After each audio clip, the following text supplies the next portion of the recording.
Merci. La parole est à Monsieur Jacques Lamblin. Ma question concerne la défense nationale. Monsieur le Premier ministre, lorsqu'on examine comment, sous votre responsabilité, l'État s'acquitte de ses missions régaliennes, on peut faire le constat suivant. En matière de sécurité, il n'y a pas de résultat et ce n'est pas l'héritage.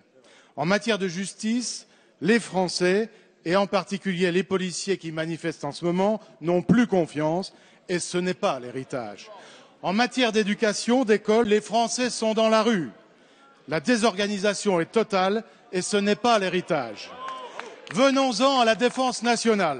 Notre armée obtient des résultats, elle inspire confiance aux Français, elle est organisée et ça, c'est l'héritage.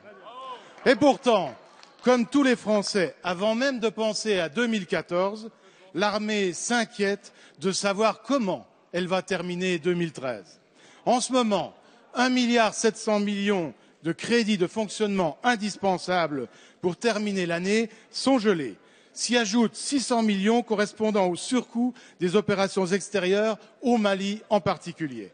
Depuis des semaines, perplexes, les états-majors s'interrogent, y aura-t-il, oui ou non, déblocage de ces fonds? Jusqu'à hier, de réponse point. Aujourd'hui, on nous apprend qu'une bonne partie de ces crédits s'évaporera.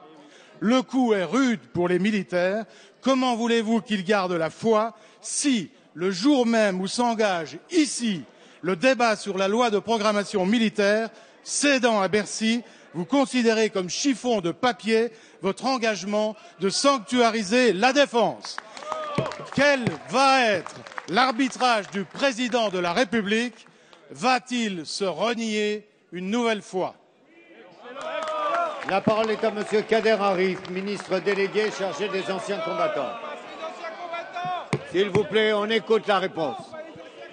Je voudrais d'abord excuser le ministre de la Défense, Jean-Yves Le Drian, qui est actuellement aux obsèques du gendarme Cédric Zéoué, qui est décédé le 7 novembre dernier lors d'un exercice dans le Var. Comme vous le savez, monsieur le député, le président de la République a pris l'engagement de sanctuariser notre effort de défense aussi bien cette année que pendant les années couvertes par la LPM 2014-2019. Cette loi est en discussion devant vous. Elle est l'expression la plus complète de la politique de défense définie par le président de la République.